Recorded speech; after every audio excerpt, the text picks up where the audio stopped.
पुण्यामध्ये जी घटना घडली त्यानंतर पोलिसांची वागणूक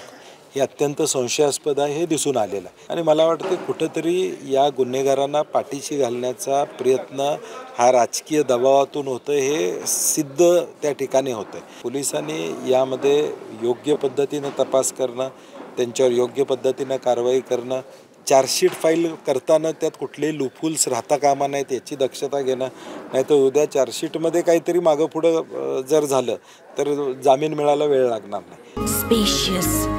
लक्झुरियस, सगळं मिळेल अगदी मनासारखं। बटू बिल्डर्स यांचा नवीन गृहप्रकल्प गृहलक्ष्मी रचना। नाही, मला वाटते पुण्यामध्ये जी घटना घडली त्यानंतर पोलिसांची वागणूक ही अत्यंत संशयास्पद आहे हे दिसून आलेलं आहे। कारण की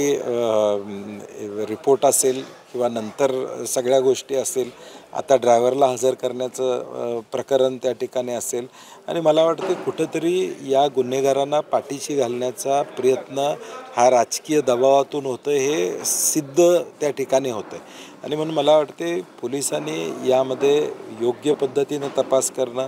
त्यांच्यावर योग्य पद्धतीनं कारवाई करणं, चार्जशीट फाईल करताना त्यात कुठलेही लूपहोल्स राहता कामा नाहीत याची दक्षता घेणं, नाहीतर उद्या चार्जशीटमध्ये काहीतरी मागं पुढं जर झालं तर जामीन मिळायला वेळ लागणार नाही आणि म्हणून मला वाटते की आता मॅजिस्ट्रेट कस्टडी ज्यांना मिळालेली आहे ती जामीन मिळायला